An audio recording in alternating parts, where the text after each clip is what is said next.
Capítulo 7 Martírio e Amor, parte A. Atirado ao calabouço, o irmão Corvino passou a experimentar os efeitos da implacável perseguição de Opílio Vetúrio. Ordenações dos assessores de Maximino começaram a aparecer recomendando o suplício dos chamados desordeiros galileus. Artêmio Cimbro e alguns outros patrícios influentes embalde tentaram opor resistência à chacina criminosa, porque o deplorável movimento alastrou-se irrefreável. Alcio Novaciano, velho guerreiro da Trácia, chegou à cidade em companhia de alguns frumentários, na posição de enviado do tirano que comandava o poder, sendo recebido festivamente. Exibições no anfiteatro da cidade foram organizadas com esmero. O amigo de Maximino era portador de cartas diversas às autoridades lugdunenses, recomendando maior rigor no castigo aos seguidores do culto nazareno. E a fim de corresponder às mensagens ilustres, dezenas de plebeus foram lançados à sanha carnívora de feras africanas ao som de músicas alegres. O benfeitor dos pobres, entretanto, e outros prisioneiros altamente categorizados pela opinião pública foram reservados a interrogatório dirigido pelo destacado visitante. No dia justo, o tribunal de audiências regurgitava de povo. Vastas galerias jaziam apinhadas de gente. Todos os adversários da nova fé como que se congregavam ali, para a ironia e o escárnio. Renteando quase com o embaixador do imperante, Opílio, Galba, Taciano e Súbrio acompanhavam o desenrolar dos acontecimentos com sombrio aspecto. Vetúrio, denunciando no rosto envelhecido as extremas aflições que o atormentavam, revelava-se inquieto, levando a destra aos olhos de momento a momento, evidenciando a emotividade de que se via possuído, enquanto Taciano, recordando o enfermeiro abnegado, mostrava no semblante misto de compaixão e desprezo. Caracterizava-se Galba pela frieza habitual, mas Flávio Súbrio, não obstante decrépito, espreitava os menores rumores do largo recinto com a vivacidade de um felino, parecendo disposto a registrar as mínimas particularidades do espetáculo. O irmão Corvino, escoltado por guardas numerosos, apareceu no grande salão. Esquelético e descorado, falava, sem palavras, da fome que curtia no cárcere. No pulso, trazia feridas rubras e na face, sinais de chicotadas revelavam o martírio nas celas, onde legionários ébrios costumavam realizar exercícios de crueldade, mas os olhos do condenado como que se mostravam mais brilhantes. Não era só a paciência que se irradiava deles, demonstrando-lhe a grandeza espiritual, mas também uma superioridade indefinível, misturada de compreensão e piedade pelos verdugos. À frente do missionário, os representantes da casa de Opílio fizeram-se pálidos. Imprecações reboaram de todos os lados, acirrando os ânimos contra o apóstolo indefeso. Abaixo o feiticeiro, morte ao assassino, suplício ao matador de mulheres e crianças. Impropérios como esses eram bramidos à solta por centenas de lábios duros e espumejantes. Quinto Varro, porém, que a consciência tranquila parecia coroar de imperturbável serenidade, passeou o olhar calmo e bondoso pela assembleia irritada e a multidão aquietou-se, de chofre, qual se fora dominada por força irresistível. O próprio Alcio, habituado à agressividade da caserna, estava surpreendido.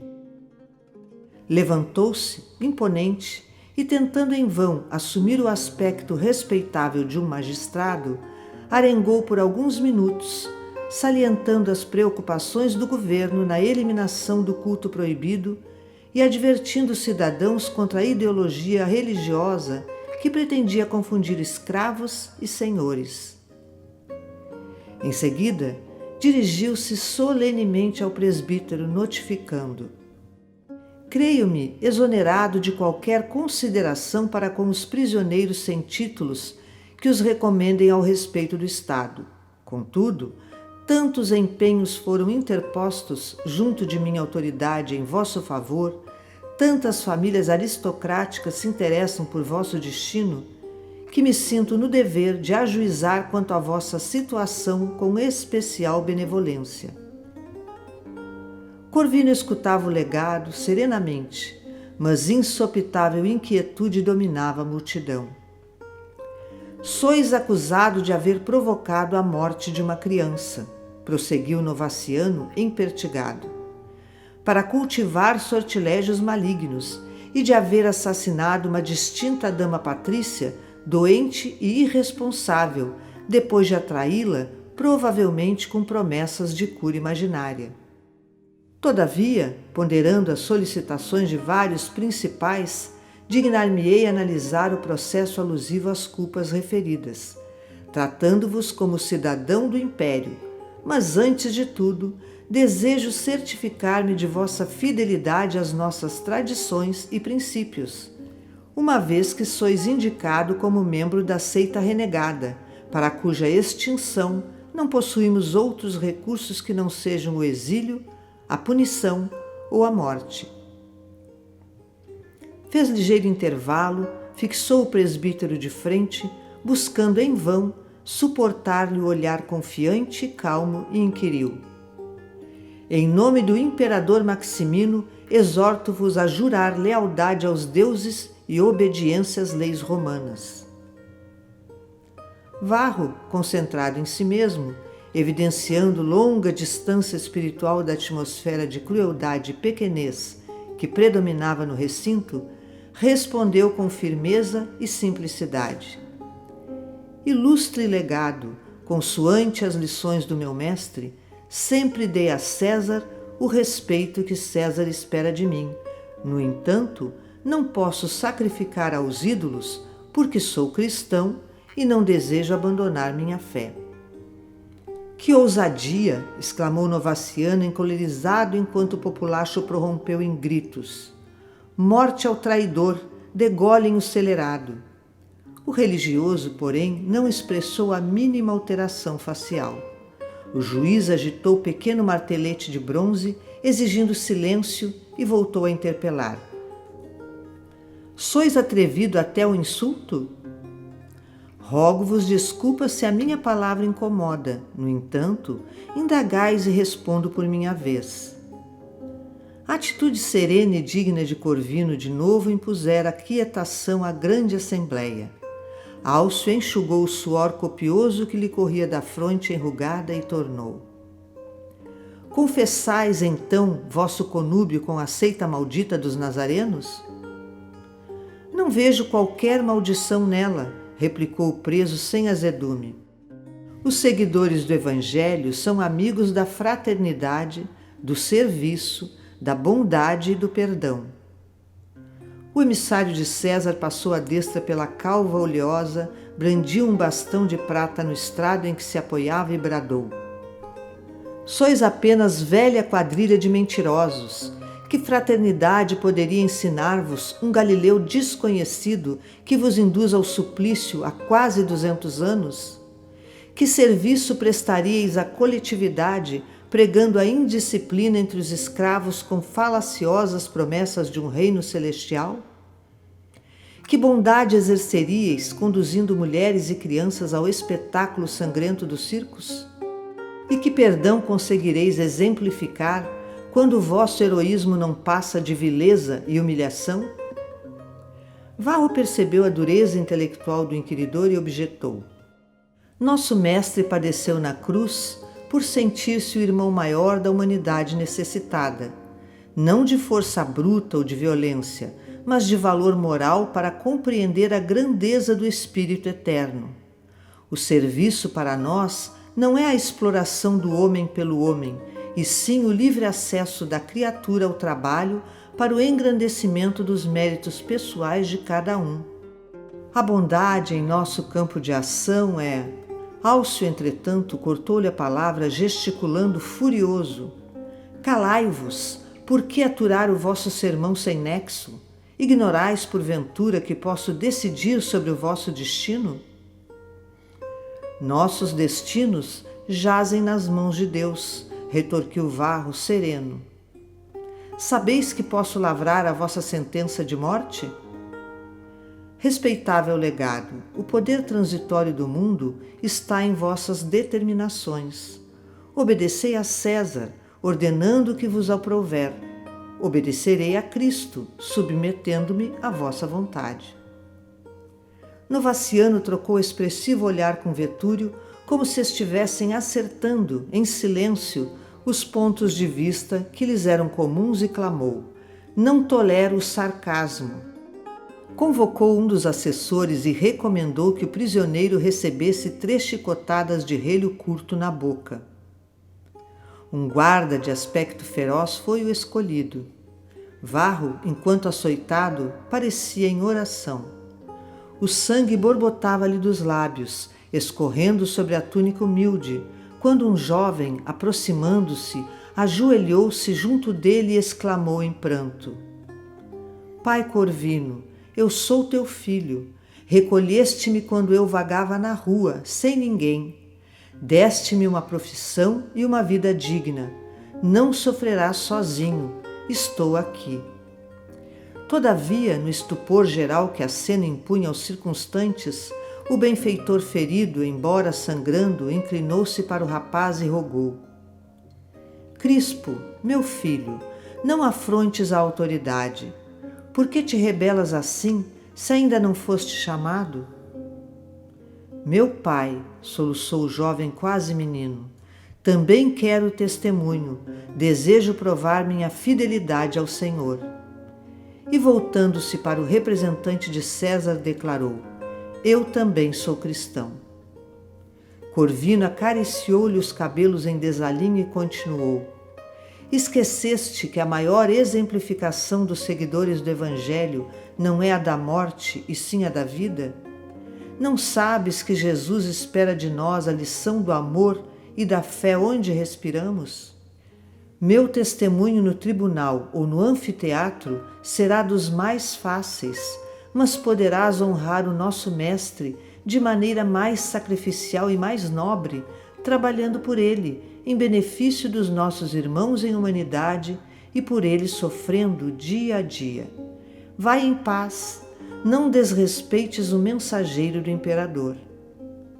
Como se o ambiente estivesse magnetizado por forças intangíveis, o moço, enxugando as lágrimas, saiu sem ser molestado por ninguém. Tornando a si da surpresa que o senhoreara, Novaciano reergueu a voz e considerou: o legado de Augusto não pode perder tempo. Sacrificai aos deuses e o processo que vos envolve o nome será examinado atenciosamente. Não posso, insistiu Corvino sem afetação. Sou adepto do cristianismo e nessa condição desejo morrer. Morrereis então, gritou Alcio indignado, e assinou a sentença, indicando o campo próximo em que o prisioneiro seria decapitado no dia seguinte, ao amanhecer. Varro escutou-a sem modificar-se. A fé e a tranquilidade imperturbáveis fulgiam-lhe no semblante. Na assembleia, contudo, reinava amplo mal-estar. Opírio e Galba abraçaram o legado com visíveis sinais de satisfação. Taciano, porém, sentia-se inexplicavelmente angustiado, lutando consigo mesmo para sobrepor-se a qualquer ato de simpatia. As conversações que mantivera com o enfermeiro em outro tempo afloravam-lhe a memória. Aquele homem ultrajado e abatido impunha-se-lhe a admiração, ainda mesmo contra sua própria vontade. Tudo faria para não pensar, mas a grandeza moral dele confundia-o e o chamava à reflexão. Instintivamente, inclinava-se a defendê-lo, Contudo, não seria lícito conceder a si mesmo tal aventura. Corvino poderia ser um gigante de heroísmo, mas era cristão, e ele, Tassiano, detestava os nazarenos. Afastou-se alguns passos a fim de apreciar soberba estátua de Temis que jazia no recinto, mas alguém correu ao encontro do condenado que voltava à prisão resignadamente. Esse alguém era o velho Flávio Súbrio, que se abeirou do religioso e disse-lhe em voz baixa: "Reconheço-te. Agora não alimento qualquer dúvida. 20 anos não me fariam olvidar-te." Quinto Varro lançou-lhe dolorido olhar, sem nada responder. O antigo lidador, todavia, recebeu-lhe o silêncio como a confirmação que aguardava, e, contendo a custo o pranto que lhe nevoava os olhos, segurou-lhe as mãos que pesadas algemas enlaçavam e acentuou: "Meu amigo, não teria sido mais suave a tua morte no mar? Como me pesa haver cooperado para o teu sacrifício! Como lastimo a tua infortunada sorte, observando o fardo de angústia que te verga os ombros." O interpelado, porém, sorriu triste e replicou: "Súbrio, a escravidão a Jesus é a verdadeira liberdade, tanto quanto a morte, em companhia do nosso Divino Mestre, é a ressurreição para a vida imperecível. Só um fardo deveremos temer, o da consciência culpada." E reparando-lhe com surpresa as lágrimas de sincera compulsão, que não chegaram a transbordar, acrescentou: "Se procuras agora algum meio de acesso à verdade, não deixes para amanhã o teu encontro com o Cristo. Faze alguma coisa por tua salvação e o Senhor fará o resto." Nesse instante, porém, o chefe de vigilância, acreditando que Súbrio insultava o prisioneiro, abeirou-se de ambos e vociferou sarcástico: "Nobre romano, deixa comigo esse feiticeiro, prepará-lo-ei a bastonadas para o espetáculo de amanhã." E antes que Súbrio, estupefato, pudesse mover-se, Varro foi arrastado de novo para o cárcere. Desde esse momento, porém, o velho guerreiro em disponibilidade pareceu tomado de incompreensível perturbação. Desligou-se dos amigos íntimos, dirigiu-se apressadamente à herdade, retirou de antigo cofre todas as peças de ouro que possuía e voltou ao centro da cidade, procurando os companheiros do irmão Corvino. Nos arredores da igreja, num telheiro abandonado, encontrou Ênio Pudens por indicação de algumas mulheres piedosas. Deu-se a conhecer ao clérigo respeitável e entregou-lhe, para a igreja de São João, todo o dinheiro que pudera amealhar durante anos, rogando-lhe abençoar as suas novas resoluções.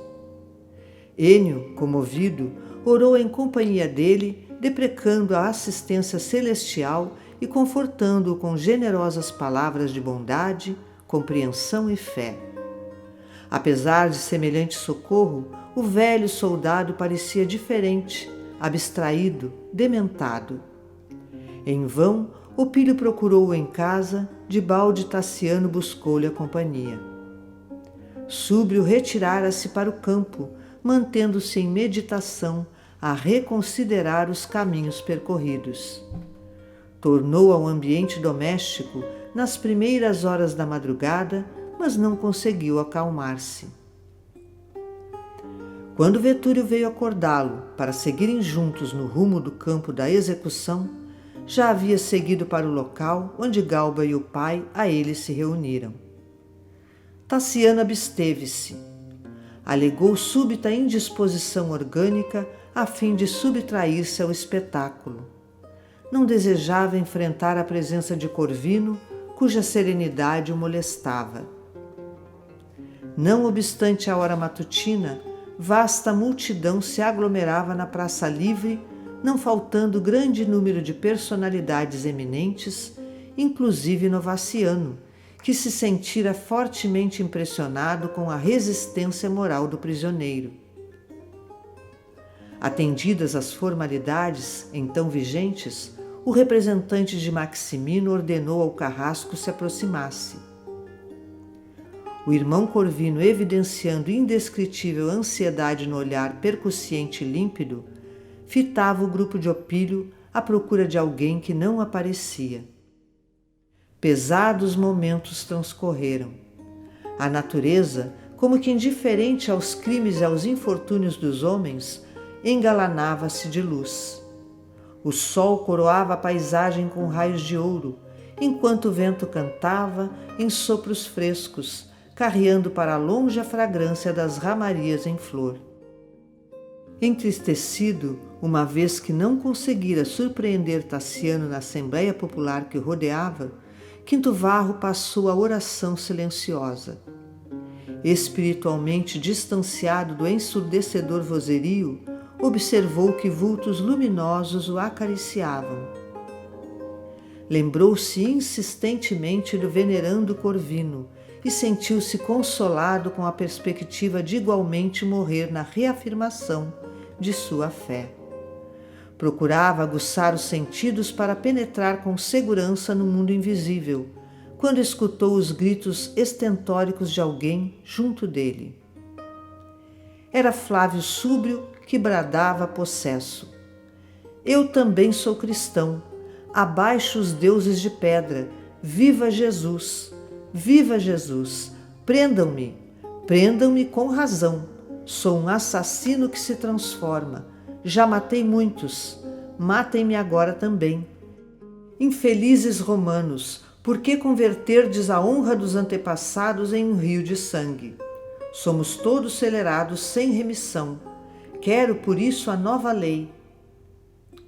Em meio da perplexidade geral, Vetúrio abeirou-se do aristocrático visitante e informou: Ilustre Novaciano, apresse a execução.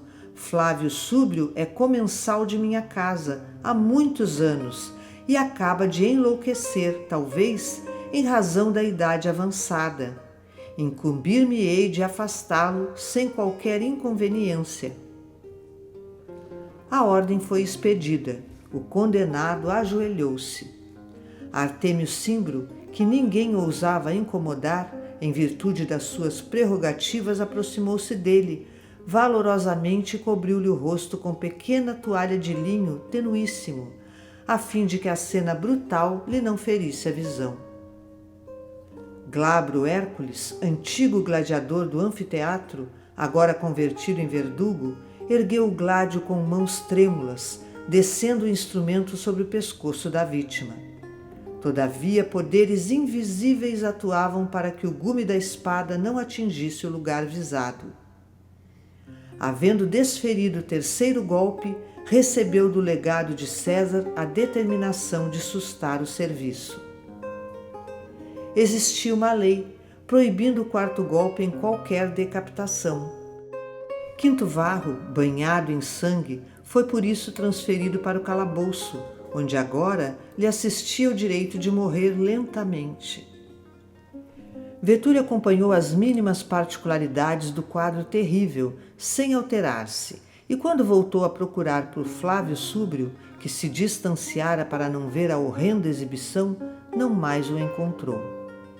O cliente de Opílio tomara um carro e voltara rápido para casa. Profundamente transtornado, quase irreconhecível, convocou Tassiano a entendimento particular e passou a narrar-lhe o passado, sintetizando quanto possível.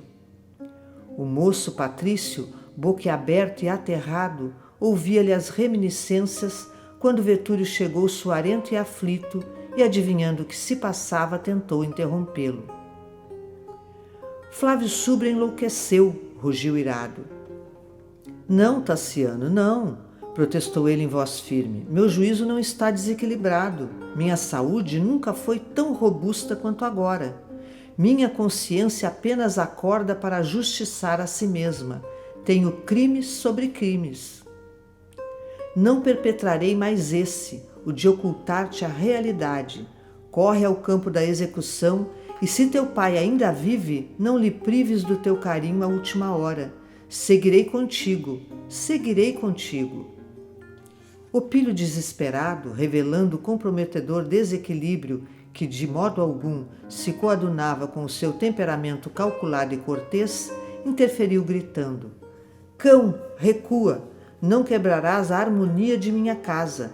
Não menosprezes a memória do pai de Tassiano, que sempre nos foi extremamente sagrada."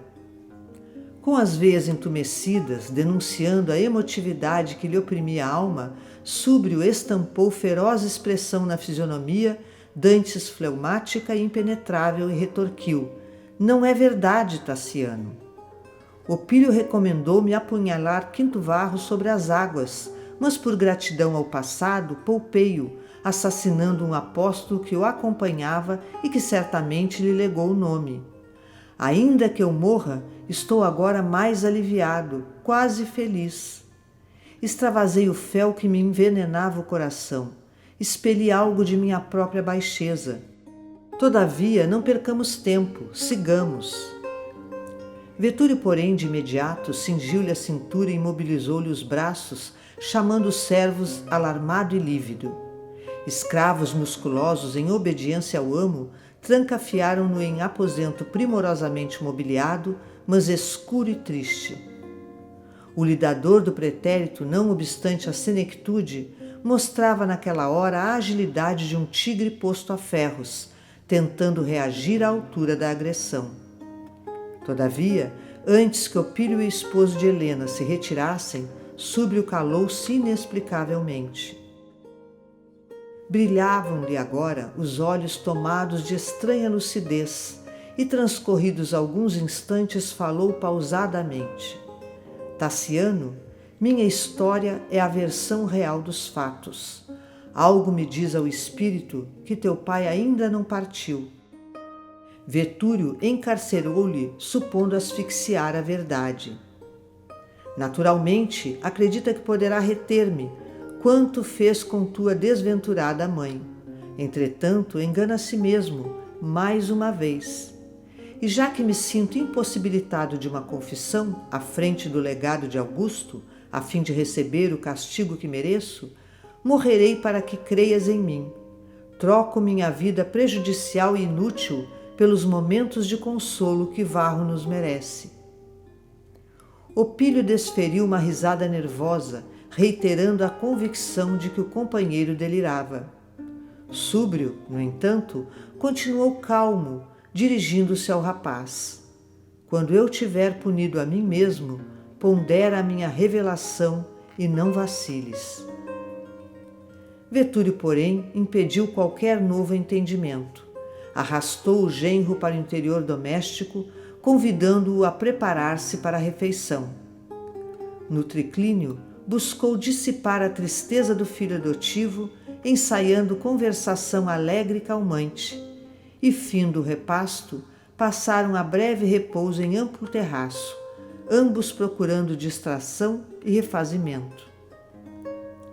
Quando o filho de Cíntia parecia mais animado, eis que surge Epípodo, muito pálido, anunciando que o velho Súbrio se dependurara na grade mais alta da câmara-prisão. Enteado e padrasto entreolharam-se apavorados. Correram instintivamente ao quarto sombrio e encontraram o corpo do velho amigo a pender, inerte, de grossas vigas de madeira. O antigo soldado cumprira a palavra, suicidando-se. Tassiano, então, qual se estivesse impulsionado por indomável energia, não mais hesitou. Afastou-se presto na direção da cavalariça e, quando se aboletava em carruagem ligeira, foi abraçado por Opílio, que declarou: "Vou contigo, convencer-te-ás de que o miserável feiticeiro está morto e de que Súbrio foi simplesmente vítima de loucura e ilusão."